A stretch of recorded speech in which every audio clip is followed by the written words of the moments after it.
I think that all kids have the potential to be almost anything they want. And I think any program that lets them know that and then gives them the opportunity to develop skills so that they can express it properly is of enormous value. It's a pleasure for David and I to be here today. My name is Dwayne Hughes. I'm a lawyer at Morgan Stanley. Problem is, not enough black boys are finishing high school and going to college. Solution, PACT, Pathways to Achievement and Community Transformation, as part of Legal Outreach. Gathers a core mass of these students and puts them together in a fraternity-like environment for the summer. Teaches them skills that involve law-related techniques, inspires them about their own educational and intellectual potentials, and pushes them towards success. A representative of Legal Outreach came to my school. It convinced me because what she was saying was interesting. I told my mom, and she said, "Okay, Kevin, as long as you want this, I'll support you." And if I wasn't doing a program, I would probably be home, sleeping, going to the park, playing video games. From me growing up in a neighborhood that wasn't all good to coming to this program and showing me that there is a better way in life. I'm going to college. I've seldom been as nervous or as excited as I was about coming to speak to this group, because it is the future. The enthusiasm of the kids and their real self-confidence that they were prepared to ask questions, and they clearly paid attention to what I said, and had even done some research, so they asked some questions that I didn't even talk about, but they knew about my background, so it was great. I'm considered a shy person, but now I've learned to open up, raise my hand most of the time, go up in the front and explain, and it's helped me a lot. Oh, the guest speaker, he was great. He was really great. The stuff that he accomplished in his lifetime is really something to respect.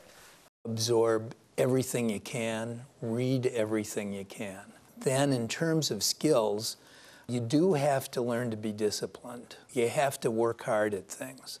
Discipline, for me, is the most important thing, because with discipline, you learn how to listen, how to learn. So if you don't have discipline, you're really wasting your time here. You just do your work, and there's no excuses whatsoever. You just do your work and deal with it. The responsibility, you have to have it on point. You have to do your homework every night. There's an essay every night, a thank you note because there's a speaker every day. Well, we do a lot of essays. A lot. Every day we have to do an essay. They're in every day. They come here some an hour before it starts in the morning. They hang around afterwards. They're motivated. They have a vision, and there's an idea that they see, and I think some of them haven't had that vision, and now that they have something that they can direct their energy towards, they can go with it. I really like the field trips we take. We went into a law firm, and it was really exhilarating to see the environment of lawyers and what they do. I can really see myself as a corporate litigator, working hard to become partner. I want to see myself in a suit, right there, and it say, "Objection." Today's topic was search and seizure. So this morning we did a game of charades. We got consent. It's exclusionary rule. Emergency. Pursuit. Getting a warrant. To have them actually start trying to think about, okay, now I know what X is. How can I explain it to others?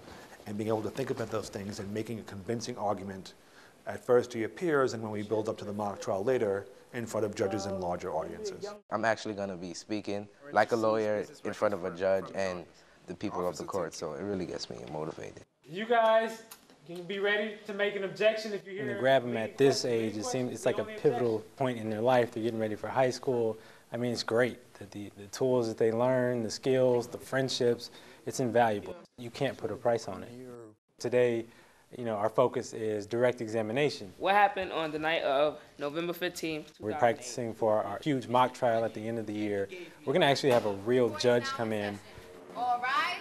The Honorable Eduardo Barber presiding. And they're going to have to persuade this judge using our fact patterns. Could you recall an instance in which Mr. Quest was being typical? That's the beauty and why it's so amazing to me to watch this program work, because you're taking some of those very young kids who may have been somewhat turned off to school and everything and turn them around, have them embrace it and commit to it. Because I think one of the things that was really shown through tonight was every single one of them had to have put in a tremendous amount of time because they knew their facts. They had memorized their facts. And not only that, they played with the facts. A young producer at the peak of his career now sits in pain because of the defendant. Just about all of them were able to go off script to try to make a point or to try to trick up, the opposing counsel. That shows a lot of work. The winner of the 2009 mock trial competition is the prosecution.